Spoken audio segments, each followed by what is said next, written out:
te formarás dentro del vientre de tu madre.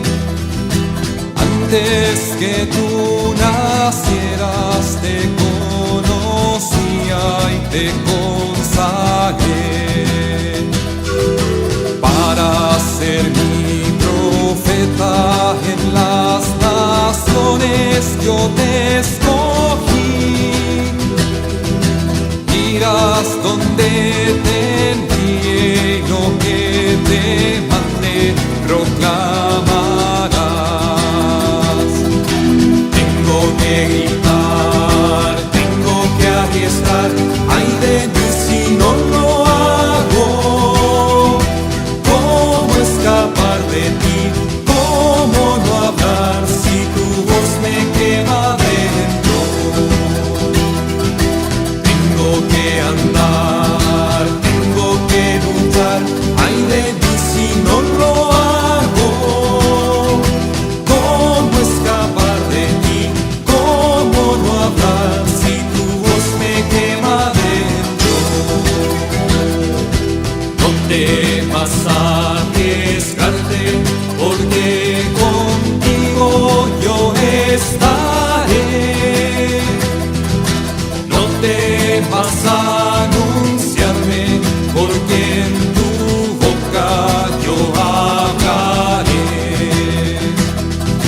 Te encargo hoy mi pueblo para arrancar y derribar, para edificar, destruirás y plantarás. Tengo que gritar, tengo que arriesgar, ay de mí si no lo hago. ¿Cómo escapar de ti? ¿Cómo no hablar si tu voz me quema dentro? Tengo que andar, tengo que luchar, ay de mí si no lo hago. ¿Cómo escapar de ti? ¿Cómo no hablar si tu voz me quema dentro? Deja a tus hermanos, deja a tu padre y a tu madre. Abandona tu casa, porque la tierra gritando está. Nada traigas contigo, porque a tu lado yo estaré. Es hora de luchar, porque mi pueblo sufriendo está.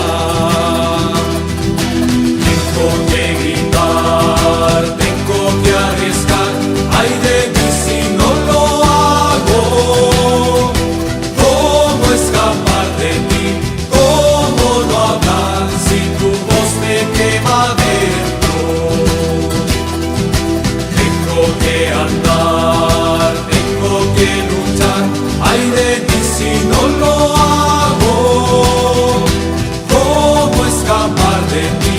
¿Cómo no hablar si tu voz me quema dentro? Tengo que gritar, tengo que arriesgar, ay de mí si no lo hago. ¿Cómo escapar de ti? ¿Cómo no hablar si tu voz me quema dentro? Tengo que andar.